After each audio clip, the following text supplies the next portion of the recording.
What is up, everybody? It is Brian at Valkerion Gaming, and today we're going to do an impressions video for Atelier Yumia. This is the newest game in the Atelier series, and it is one that was revealed a few months ago, and it had a pretty interesting trailer. It's a departure from the recent series of Atelier games, the Atelier Ryza games, which are very, very popular.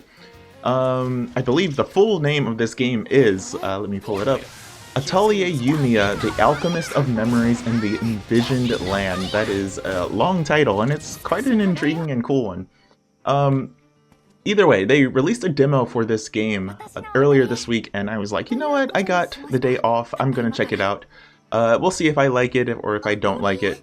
The Atelier games are games I've been wanting to get into, and I've tried a few times, and I couldn't quite really dig into them as much as I would want to. For a number of reasons, some personal, some just like the game just wasn't my preference. But I never stopped noticing when these games come out because they're colorful, they're RPGs, they're kind of just in my wheelhouse, sort of. And yeah, this is just a good chance to jump in and try out Atelier Yumia. So Atelier Yumia starts with a quite action-packed opening. We get to see what I assume is going to be the full cast of characters, and then we get a bit of an action scene where she's running around. She has very much Bayonetta energy in this. She's quite confident, she's quite capable, and really just a cool character design in general. So that was what I initially thought whenever they revealed this game with the reveal trailer. You get to see her on like a motorcycle, and she's like doing flips and kicks, and she's like very combat focused, very combat capable, I should say, compared to the other main characters in the Atelier franchise. I assume I'm saying this right? Either way, that is more of a flash forward, and the main game seems to be takes place leading up to those events, wherever they may lie into the main game's campaign. But I was quite surprised in the demo because Yumia is fairly reserved in the demo. This is like her early days of being an alchemist, and seemingly in this storyline, alchemists maybe have had some bad reputations, or they've done evil things in the past, or someone has, and so people do not trust her or her abilities or what she's trying to do. And she's a genuinely good person, it seems, and she's just trying to do her part and help out. And in this demo, you don't get a big feel for the story, I would say. You do know that she's a part of an exploration group, and she gets assigned these two kind of people who tail along with her. It's a brother and sister duo. And the first bit of this demo is just kind of them not trusting her, especially the brother. And Yumia is just kind of trying to do her best and be a nice, upstanding person. And even though people around her are pretty hostile, she never really loses her drive to show that, geez, I keep wanting to say Atelier. She doesn't want to stop trying to show that alchemists are good people trying to do good things. So, what precedes is a demo up to the first major, I guess, checkpoint, or yeah, I guess I would call it a checkpoint, to the first major checkpoint. And one of the things that surprised me is that this game isn't sectioned off the way like Ryza was. Ryza was a series of connected areas, and this one seems to be one big map. And I played the demo on PlayStation 5, so it ran perfectly fine for me. The really cool thing is it just kind of starts and immediately says, go collect items and make your way to your little home base, the Atelier, and we're going to give you a bit of a tutorial. And yeah, just let you go from there and just figure out how to craft things, figure out how to set up your base, figure out how to do combat, so on and so forth. One of the things I noticed about the combat, just like now that I mentioned it, is that the combat felt pretty easy. I played it on normal, and I had no problems running through most of the combat encounters. Until I tried to figure out one of the side quests, and I couldn't really figure it out, and I was like, well, maybe I just have to beat this big, challenging monster that's like 10 or 15 levels above me. Got into that fight and got my butt kicked. But it really showed that, oh, the combat actually has some sauce to it. So in Atelier Yumia, it is kind of a combo combat system where you constantly link together attacks, and you also have to dodge and guard against enemy incoming attacks. One of the things that's interesting this time around is if you're fighting multiple enemies, it just means that the enemy that you're fighting has a larger HP pool. You don't necessarily go up against multiple enemies at all times, but the combat system is all about trying to break the enemy's guard, exploit their weaknesses, and dodge their incoming attacks whenever they come along. It's a pretty interesting combat system. I don't think I quite grasped every mechanic in it, but it had a little bit more sauce to it than I was expecting, and I think that's a really nice sign. Because when I played Ryza and I also played Asia, there's the only two Atelier games I've played, both of those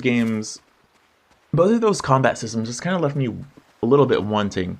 And while it was fine, you just kind of want more sometimes, and I think Atelier Yumia is going to deliver on the combat front.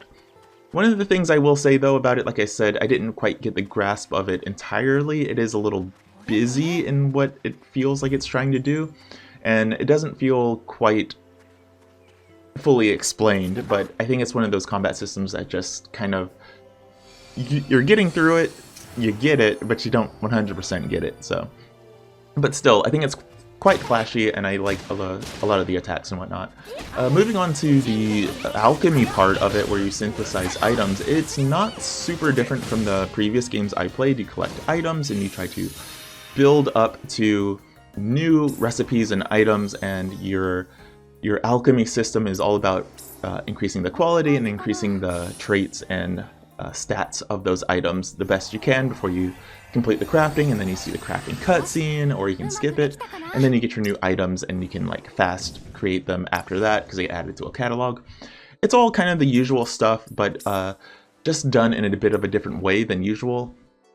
This time around, you can, when you're crafting, you can basically increase the, I guess I would call it like a Venn diagram almost, where you try to get the circles to overlap, and once they overlap you get increases in quality. It's a pretty easy to visualize system, and of course the autocraft system returns as well, and it seems to be pretty good.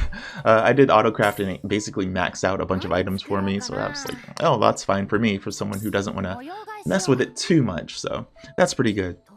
Another thing that was interesting in this one is the base building. So in this one, you build multiple bases because this is a big, I assume big map, or if not big map, then open world game. And so you have to build bases across the map as you reach major checkpoints and major areas. You build new bases, you build new places to kind of set up your camps and whatnot. And the demo ends right when you build your first true base. That is the end of the demo. So I don't know exactly what will happen after you do that. Will NPCs come to the base? Will that be the base for certain characters? Will certain events happen at bases, or so on and so forth? Like, there doesn't seem to be a major town. This seems to be like we're just exploring this area and making up bases and whatnot as we go along. So that is a pretty unique part of it, where there's no like main town to return to back and forth like in the other games. So whether that's a good thing or a bad thing, I don't know yet, but it does seem like the base building has quite a bit of manipulation that you're able to do. You can change the walls, you can build it up. I think you can build the base entirely by yourself if you want. There seem to be quite a bit of customization options in it. But other than that, there is the main quest itself. In the demo, you're just kind of tasked with going, there's a few major quests in the demo, and you're just kind of tasked with eliminating some monsters and going to this tower and clearing the tower and kind of getting the major thrust of the story presented to you. And that major thrust is that the area has lots of mana corruption in it, and it's up to Yumia, who can manipulate mana even without a cauldron. Like in the other games, she doesn't use a cauldron, she just uses the magic around her. And it's up to her to kind of clear the area, and everyone kind of gets a little bit more hopeful and a little bit more trusting of her at the end of the demo because she is able to do this. And it kind of seems like this group of people is trying to clear the corruption from the area so they can live normal lives again.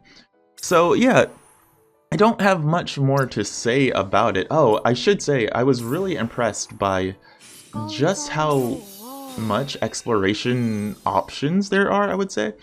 There's a lot of just things that you can do as you're running around. Yumia has a gun and she can just like shoot, and she can gather items that way. There's lots of little puzzles in the environment. And the puzzles weren't difficult in the demo. They were just like, oh, you want to unlock this chest, find this little thing to shoot and unlock it from a distance, or manipulate these rotating tiles to unlock a treasure chest or something like that. But what really impressed me was just how many different things there were, and they weren't repeating ad nauseum immediately. They're just like, oh hey, here's one of the sliding tile treasure chests, and then I didn't see one for an hour after that. So it felt good to see it so spread out, and this is coming from someone who doesn't really like open world games, but I gave it a shot. I gave this game a shot, and I think I might be into it. I'm gonna be honest, I bounced off of Ryza pretty hard. No, that's technically not true. I actually played through Ryza for about 10 hours before bumping off of it, because Ryza didn't have an immediate story hook, and I think Yumia definitely has an immediate story hook. It's not just exploration, it's not just I want to be an alchemist. It's Yumia has some past trauma that she's seemingly going to have to work through.